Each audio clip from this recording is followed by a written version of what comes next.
For 6 years, I poured my soul into my parents' cafe, taking it from a failing sandwich counter to a beloved community hub, all for free. Then they gave it to my brother. So I walked out, taking all my recipes and the cafe's entire customer base with me. This is where the story truly begins, and you won't want to miss what happens. Make sure you're subscribed to see it through to the end. We're always curious. Where in the world are you all watching from today? Let us know in the comments. The smell of stale beer and bleach always made my stomach turn, but on that particular Tuesday, the scent was overwhelming. I was on my hands and knees in the cafe's single, cramped bathroom, scrubbing the tile grout with a toothbrush because our cleaning service had bylaid. My head was pounding, a dull throb that had lived behind my eyes for 3 days. I was running a low-grade fever, my body aching with exhaustion, but the monthly health inspection was the next morning. It had to be perfect. I'd been at the cafe since 4 a.m., prepping the dough for our signature pastries, finalizing the new seasonal soup list, and covering the morning shift for a barista who called in sick. It was now 9 p.m. This was my life. I was Rachel, the 30-year-old manager of the Corner Nook, my parents' cafe. And manager was the understatement of the century. I was the chef, the baker, the HR department, the menu designer, the social media manager, and, as of today, the janitor. I had come here 6 years ago, fresh out of culinary school with a prestigious apprenticeship under my belt. I found my parents, Timothy and Cynthia, drowning. The cafe was a simple, failing deli they'd bought on a whim. It was losing money, the menu was uninspired, and my father was working himself into an early grave. "Just for a year, Rachel," my mom had pleaded. "Just help us get it stable." So I stayed. I tore up the old menu and introduced my grandmother's recipes, refined with my culinary training. I sourced local ingredients, built relationships with farmers, and created the Nook's signature lavender honey latte. I trained a staff of young, passionate baristas. I handled the catering orders, the Instagram account, the payroll, and the endless, crushing paperwork. I did all of this without a salary. "It's for the family," my father would say, patting my shoulder. "We're building a legacy." I'd worked 80-hour weeks, missed vacations, and poured every cent of my savings into new equipment when the ancient espresso machine finally died. The Corner Nook wasn't just stable. It was a local staple, the heart of the neighborhood, and I was the one who had made it so. I finally pushed myself up from the cold tile, my knees cracking in protest. The fever was making me dizzy. I just needed to lock up and sleep for a few hours before the 4 a.m. alarm. As I walked through the quiet, dark cafe, I saw a light on in the small back office. My parents were there, along with my brother Isaac and his wife Jessica. This was odd. Isaac rarely came by unless he needed to borrow money. I heard Jessica's high, sharp laugh. "It's perfect. Oh, Isaac, the kids will finally have some stability." My stomach clenched. I pushed the door open, my hand still holding the wet, bleach-stained rag. They all froze. My mother, Cynthia, had a bottle of cheap champagne on the desk. My father, Timothy, looked down, shuffling papers. Isaac was grinning, holding a set of keys, the master keys to the cafe, the ones I kept in the safe. "What's going on?" I asked, my voice hoarse. "Rachel, honey," my mother started, her voice too bright. "We were going to tell you tomorrow. We have wonderful news." Jessica stepped forward, her smile not reaching her eyes. "Tim and Cynthia are finally retiring. They just signed all the paperwork. Isaac is the new owner of the Corner Nook." The room went silent. The rag slipped from my hand and hit the floor with a wet smack. I looked at my brother Isaac, who worked an unstable real estate job and couldn't manage his own bank account. Then I looked at my father, who still wouldn't meet my gaze. "What?" I whispered. The single word felt like broken glass in my throat. "It's for the family, sweetie," my mother said, her smile tightening. "Isaac has kids. He has a family to support. You understand. You've just been helping out, but he needs a real future. It's his legacy to carry on." Helping out. 6 years of my life. No pay, no credit, no days off. All the recipes that were mine, the staff I had trained, the community I had built. I looked at the new espresso machine I had bought with my own inheritance money from my grandmother. My father finally looked up, his eyes full of a pathetic, familiar guilt. Rachel, it's the right thing to do for the grandchildren. I didn't cry, I didn't scream. The fever, the exhaustion, and the sudden, crushing weight of the betrayal solidified into a single, cold point of clarity in my chest. I had been a fool. I turned, walked out of the office, and grabbed my jacket from the hook. I took the small, leather-bound notebook from under the counter, my personal recipe book, the one with every signature item I had ever created for this place.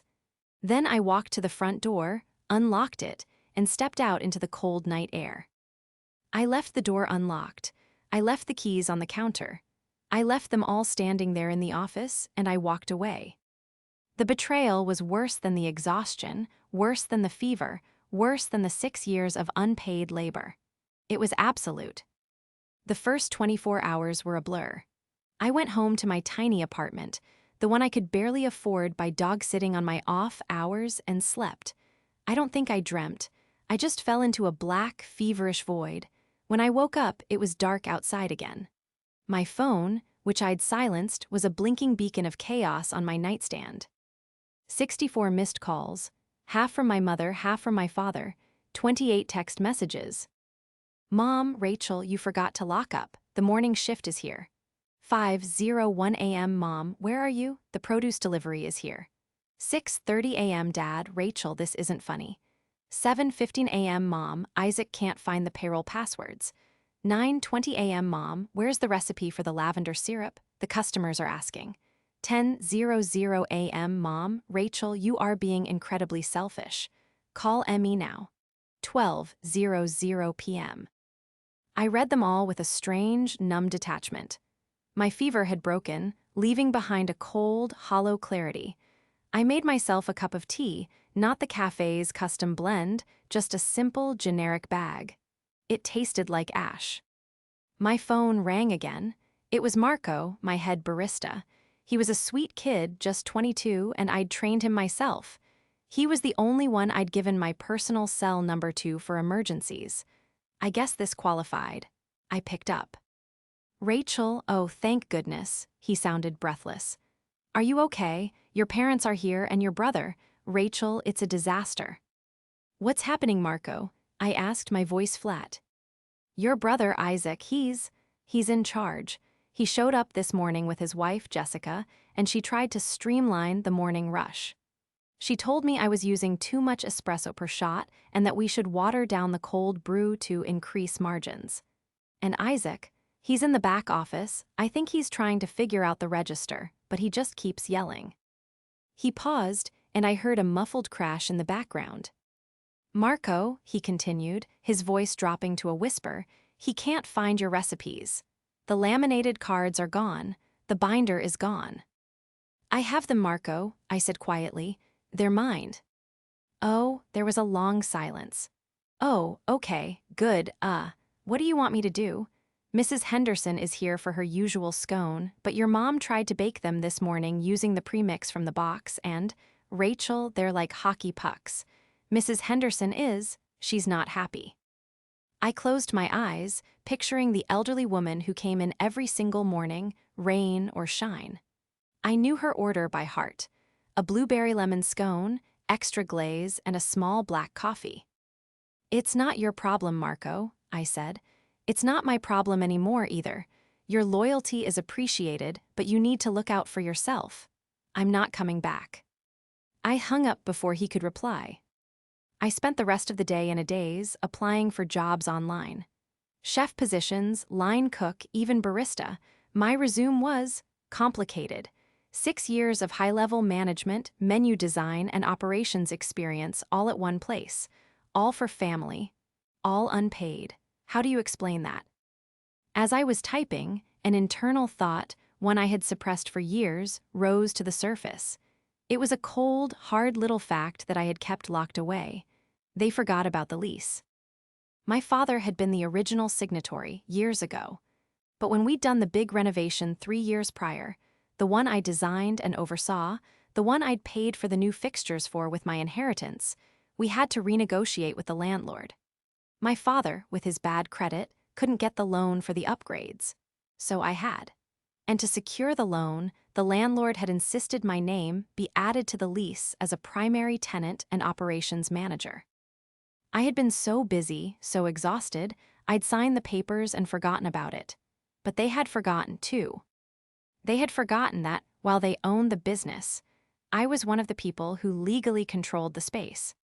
This thought, this little seed of an idea, was the first thing that made me feel alive in days.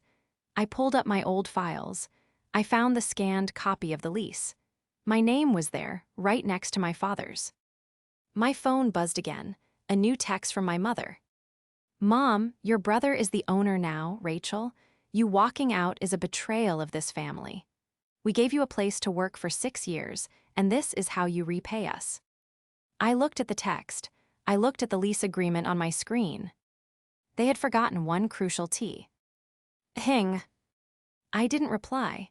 I just saved the document to a new folder on my desktop. To understand the betrayal, you have to understand my family. My father, Timothy, is a dreamer. He loves the idea of a charming family business, but he hates the reality of 4 a.m. bake-offs and clogged toilets. My mother, Cynthia, is the practical one, which means she's obsessed with appearances and status. And then there's my brother, Isaac. Isaac has always been the golden boy. He was the firstborn, the son.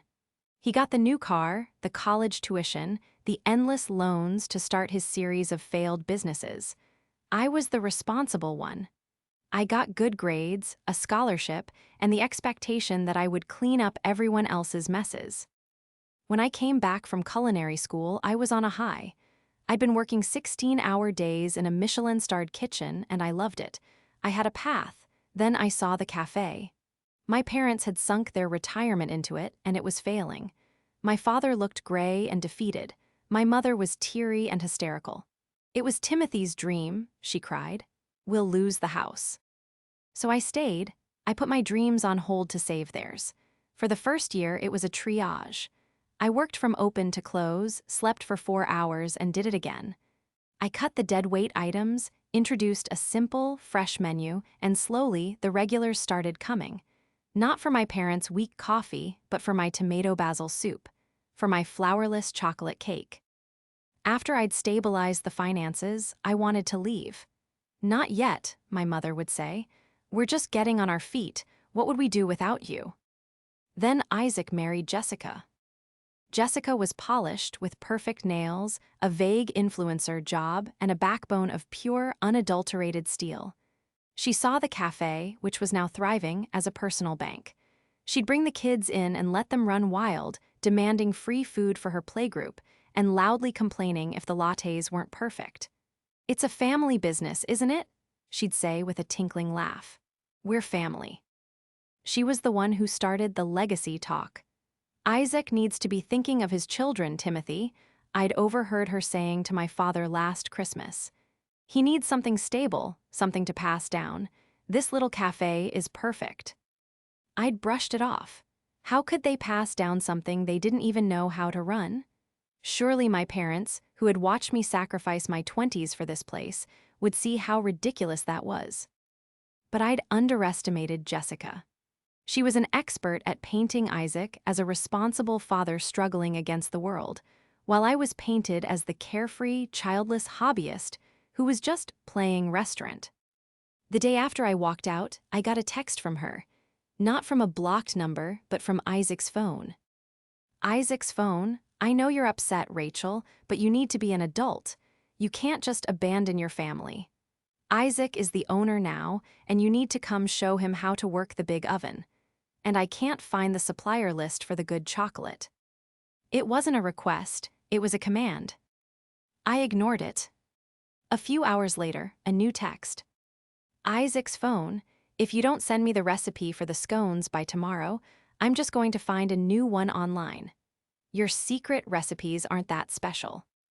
The casual cruelty of it was breathtaking. I had developed that scone recipe over months, a perfect balance of lemon zest and butter. It was the cafe's #1 seller. I knew then that this wasn't just my parents' weakness. It was a coup orchestrated by Jessica. She had convinced them that Isaac, with his family, deserved the business I had built, and that I, the single, childless daughter, was just a stepping stone. My father was too weak to fight her, and my mother was too blinded by the idea of grandchildren and legacy to see the injustice. They had handed my life's work to the two most incompetent people I knew. I felt a sudden, sharp anger that burned away the last of my numbness. This wasn't just about the cafe. It was about the 6 years they had stolen from me. It was about the assumption that my work, my skill, and my sacrifice were worthless because I didn't have a husband and kids. I looked at the lease on my computer screen again. They had forgotten one crucial thing. I picked up my phone, but I didn't call my family. I called a lawyer. My lawyer, a sharp woman named Alina, listened to my entire story without interruption. I laid it all out. The 6 years of unpaid labor, the recipes, the inheritance money I'd sunk into renovations, and the final, critical piece of evidence, the lease agreement with my name on it. When I finished, she clicked her pen and looked at me over her glasses. "Rachel," she said, "they didn't just forget one thing, they forgot everything. You're not just a tenant on that lease, you're a partner." "What do you mean?" "You've been performing the duties of an operating partner for 6 years. You've invested your own capital." She tapped the bank statements I'd brought, showing the transfer for the espresso machine. "You've handled all operations, and you've done it all without compensation. This isn't just a family dispute. This is a clear case of unjust enrichment and breach of a partnership agreement, even if it was an unwritten one." She explained the clever trap that I had stumbled into, or rather, that they had built for themselves. By adding my name to the lease to secure the renovation loan, they had legally tied me to the fate of the business. And by transferring ownership to Isaac without my consent, they had violated that lease. "But they own the business, the LLC," I argued. "They own the name," Alina corrected. "But you, Rachel, co-control the location. And a cafe with no location is just a book of recipes, which, by the way, are your intellectual property since you never signed a work-for-hire agreement." The plan we formulated was simple. We weren't going to fight them for the ownership they'd given Isaac. We were going to let them have it, for now. "Go dark," Alina advised. "Don't answer their calls. Let them see what the business is really worth without you. In the meantime, I'm going to draft a letter to your landlord and a formal demand letter for your parents. We'll start with your back pay." She did the math. 6 years at a conservative 60 hours a week, we both knew it was more, at a modest manager's salary, plus overtime, plus the cost of the equipment I'd paid for. The number was staggering. Meanwhile, the cafe was imploding.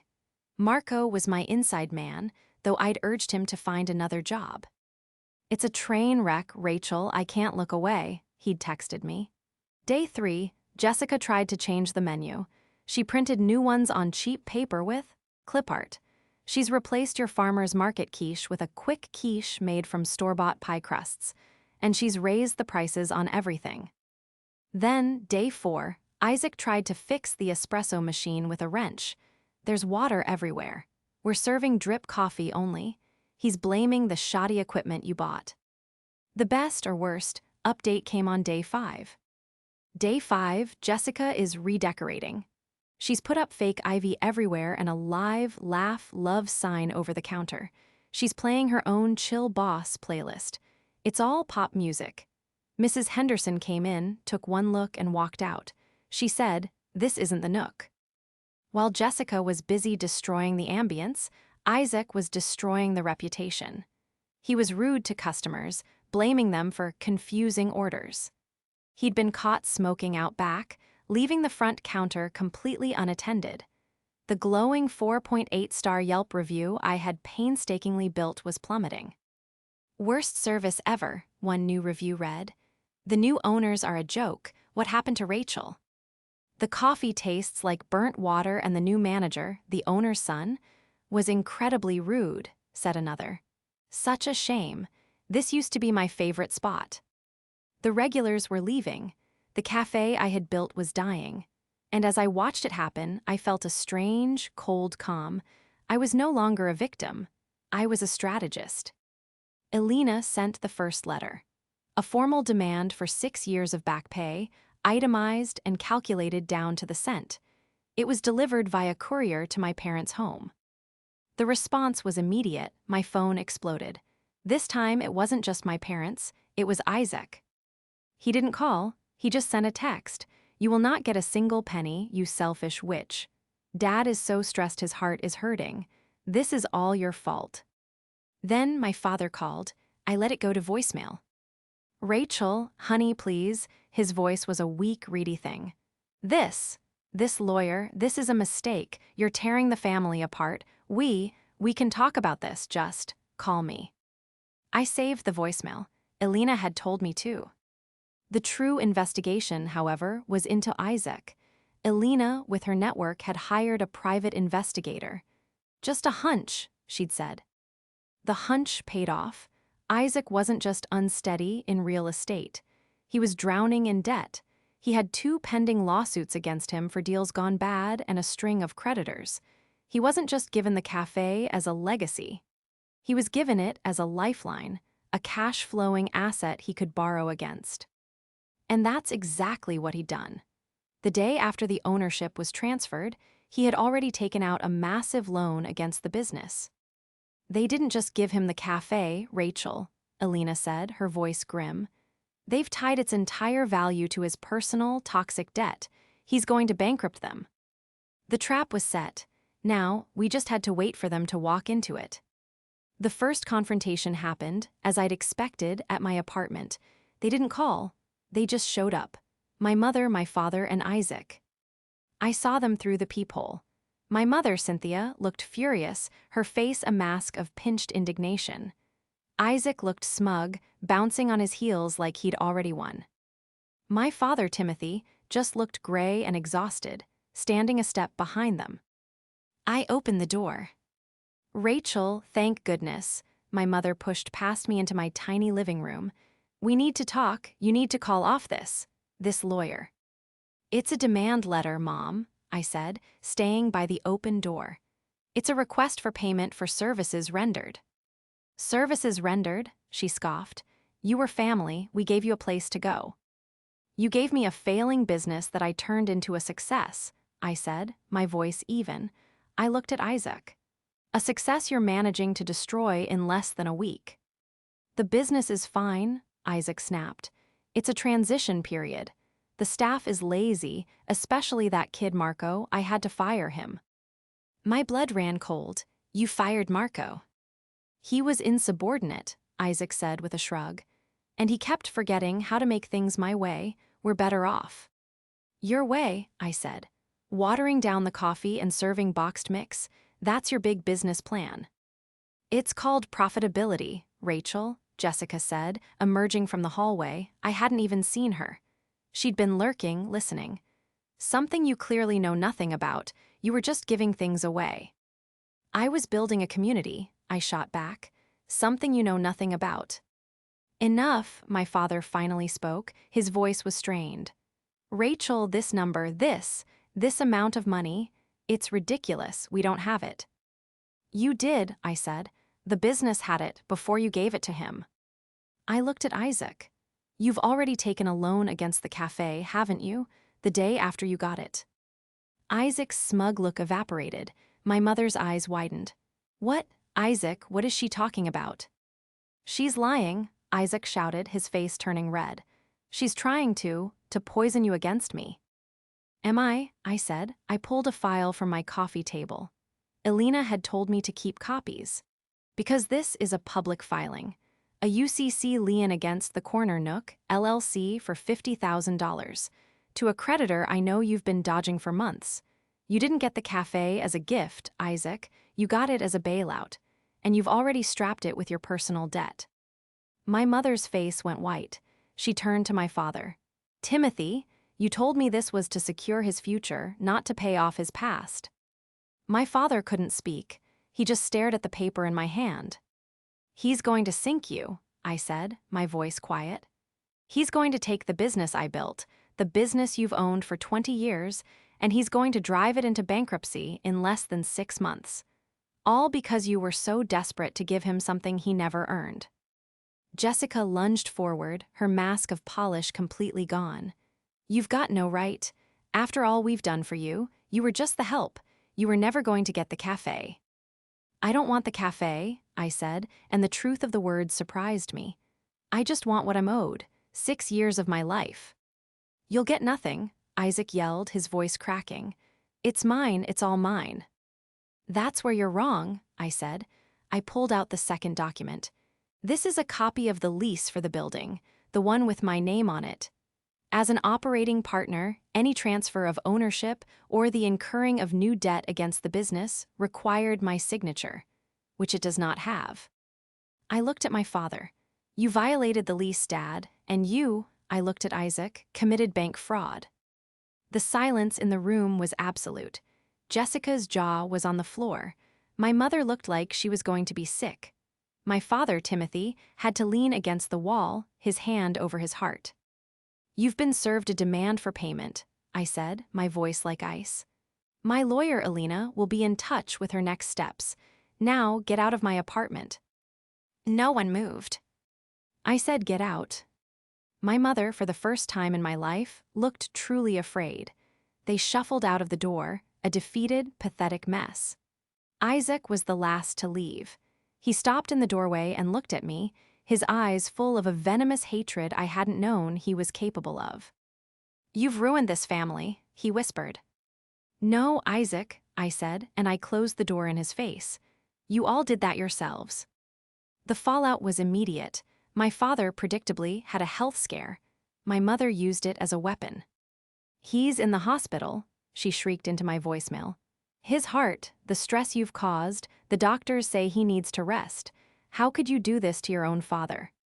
I called the hospital. He was in for observation, for high blood pressure. He'd been released the same day. Meanwhile, Isaac and Jessica were in full panic mode. They were trying to liquidate. They held a grand reopening, sale, slashing prices on everything. They were selling off the high-end grinders, the custom mugs, even the rustic wooden tables I had spent a weekend refinishing myself. They were trying to squeeze every last drop of cash out of the place before loan I'd exposed came crashing down on them. But the real case was building on another front. After I fired Marco, he'd felt lost. I'd offered to help him find a new job, but he'd said, "First, I want to help you." He started talking to the other staff who had been fired or quit. 2 of the young baristas Isaac had let go for being loyal to Rachel came forward. They told stories of Isaac taking cash from the register at the end of the night and putting it directly into his pocket, long before he'd even recorded the day's sales. He wasn't just in debt, he was actively skimming. Then Alina found the big one. The unsteady real estate job wasn't just unsteady. It was fraudulent. Isaac and his wife Jessica were involved in a small-scale property scam, convincing elderly people to sign up for reverse mortgages that were actually high-interest, predatory loans, with the commission funneled to a shell company owned by Jessica. They're not just amateurs, Rachel, Alina said, her voice sharp. They're criminals, and they've been using your parents' good name and now your cafe as a home base for their operations. The cafe loan wasn't for his old debts. It was to cover a new, much more serious lawsuit they're facing. The pieces clicked into place. The desperation, the need to get a stable business. They were looking for a clean asset to bleed dry. It was time for the second confrontation. This one wasn't for me, it was for my parents. I called my mother. I'm coming over. We are going to talk with or without lawyers, and you need to be there, both of you. I arrived at their house. It was the first time I'd been there in months. The garden I used to tend was overgrown with weeds. I found them in the kitchen, sitting at the table in silence. They looked older, defeated. I'm not here to talk about my back pay, I said, placing a thick file on the table. I'm here to talk about Isaac. We don't want to hear it, my mother said, her voice weak. You have to, I said. He's not just in debt, Mom, he's a criminal. He and Jessica are being sued for fraud. They're preying on old people. I laid out the documents. The articles of incorporation for Jessica's shell company. The testimony from one of the victims' families. This is a lie, my father whispered, but he picked up the paper. He read it. His hands started to shake. He took out the $50,000 loan against the cafe to pay the retainer for the lawyer on this case, I explained. He's not just running the cafe into the ground, Mom. He's using it to fund his and Jessica's crimes. He's making you and Dad accomplices. My mother started to cry, a dry, racking sob. He's our son. He makes mistakes. This isn't a mistake, Mom, I said, my voice rising for the first time. This is a pattern. You've been enabling it his whole life. And you sacrificed my life, my work, my future to prop him up. And for what? So he could destroy you too. My father put his head in his hands. What? What do we do, Rachel? What do we do? You're going to stop him, I said. The business transfer, the loan, it's all invalid. We can prove it was done under fraudulent pretenses. We can void the transfer, but you have to be the ones to do it. You have to choose. Choose, my mother wept, between our children. No, I said, the ice returning to my voice. You're going to choose between your son and your own survival, because if you let him continue, he will take this house. He will take your savings. He will take everything, just like he tried to take from me, and he won't even blink. I stood up. Elena, my lawyer, is expecting your call.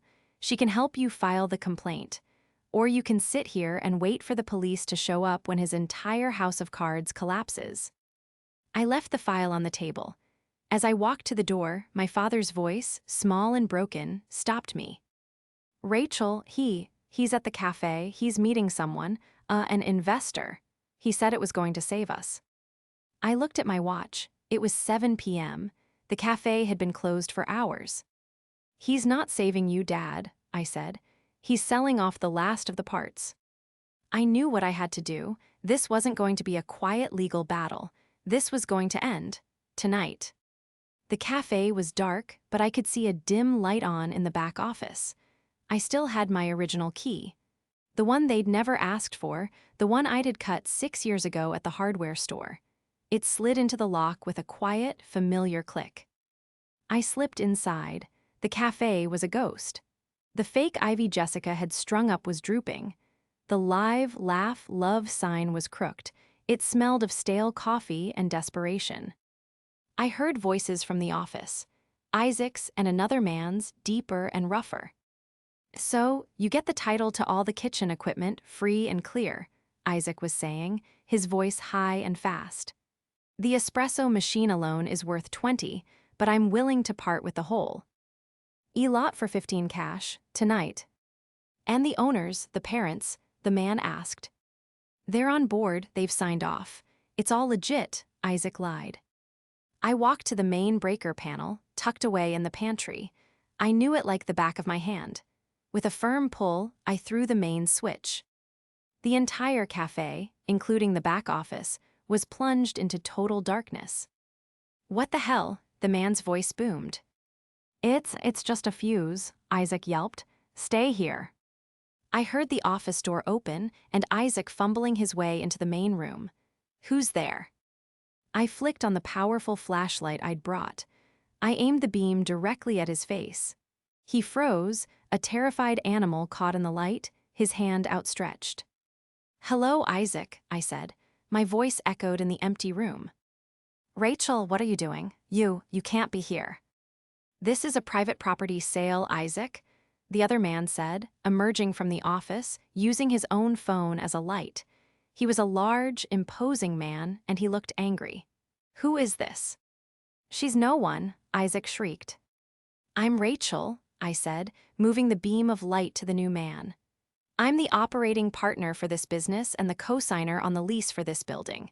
And you, I swung the light back to my brother, are committing fraud. What is she talking about, kid? The man said, turning on Isaac. She's lying. I'm the owner. I have the papers. Do you? I said. I walked to the counter.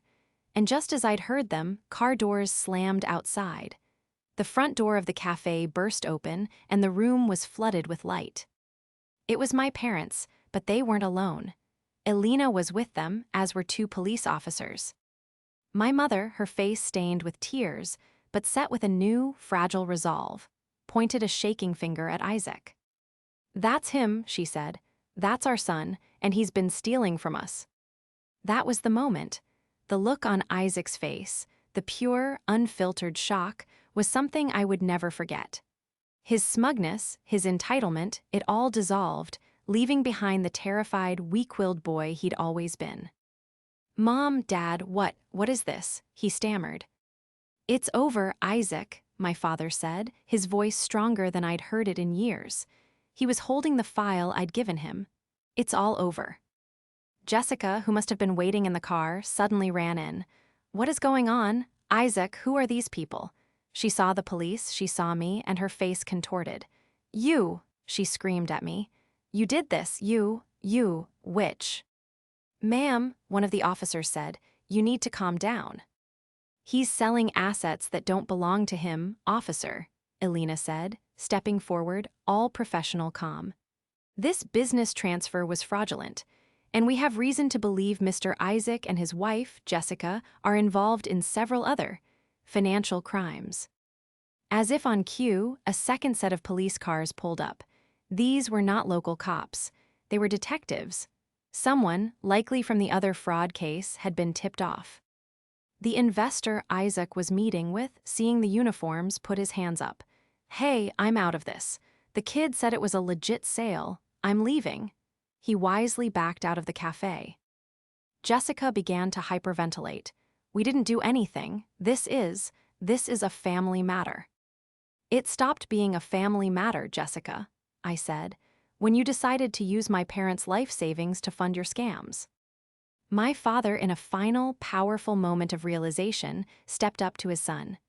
"You've lied to us. You've stolen from us. You broke your mother's heart, Isaac." Isaac looked from my father to my mother, to the police, and finally to me. He had nothing. No more lies, no more protectors. He was, finally, empty. As the officers began to separate them, reading them their rights for the other, more serious fraud charges, my father turned to me. His face was a wreck of shame and grief. He didn't say anything. He just reached into his pocket and handed me the original set of keys to the cafe, the ones he'd given to Isaac. I took them from his trembling hand. The cold metal felt impossibly heavy. I looked around the dark, broken cafe. My cafe. I walked to the breaker box, and with a heavy thunk, I turned the lights back on. The downfall was swift and total. Isaac and Jessica's world collapsed. Faced with the mountain of evidence from their predatory loan scam, combined with my parents' own complaint of fraud regarding the cafe, they had no choice. They lost everything. The cafe was returned to my parents' name, the fraudulent loan voided. Isaac and Jessica both faced significant legal consequences, ending in a messy plea deal that involved probation, community service, and a restitution order so large it would follow them for the rest of their lives. My parents were left with a hollowed-out business and an even more hollowed-out family. They had to sell their house to cover their own legal fees and to begin paying off the debts Isaac had accrued in their name. And me, I didn't take the cafe back. I couldn't. Walking back into that space felt like walking back into a life I had outgrown. The betrayal had burned away my old sense of duty. But I was still owed. My lawyer, Elena, was brilliant. We pivoted from the family lawsuit to a professional one. I filed a formal claim against the business, the Corner Nook, LLC, for my 6 years of back pay, my personal investment, and the intellectual property of my recipes. My parents, humbled and broken, didn't fight. They couldn't. They settled. They sold the cafe, the location, the name, the bones of it, to a chain. The small proceeds they made went almost entirely to me. It wasn't the full, staggering amount I was owed, but it was enough. It was a start. 6 months later, I used that money as a down payment. Not on a cafe, but on a small, bright studio space in a different part of town. I called it the kitchen. It wasn't a cafe, it was a workshop. I started small, baking custom orders, and most importantly, teaching. I taught the baking classes I'd always wanted to, sharing the recipes that I had fought to get back. Marco, my loyal head barista, became my first employee. He was a natural teacher, and the young kids loved him.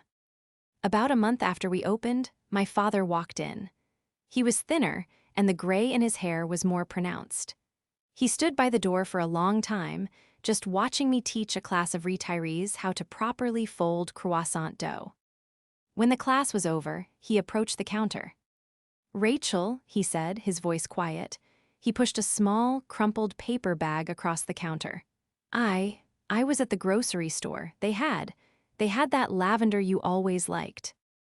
I looked in the bag. It was a small bunch of local, organic lavender. "Thank you, Dad," I said. It's beautiful what you've built here," he said, looking around. "It's all you." "It is," I said. It wasn't cold, but it was firm. It was a boundary. "Your mother, she'd like to see you. She misses you." "I'm here, Dad," I said, gesturing to my new life. "I'm not hiding, but I'm not who I was." He nodded, understanding. It was the first time in my life he had ever truly seen me, not as a support system, but as a person. He left the lavender and walked out. It wasn't forgiveness, not really. And it wasn't a full reconciliation. It was just a beginning. A new, fragile beginning built on a foundation of truth instead of obligation. That night, as I was locking up my own studio, my own keys in my hand, I felt a sense of peace I hadn't realized I was missing. I hadn't just gotten my recipes back. I had gotten my life back. The cafe had been my parents' dream, one I was forced to carry. The kitchen was mine.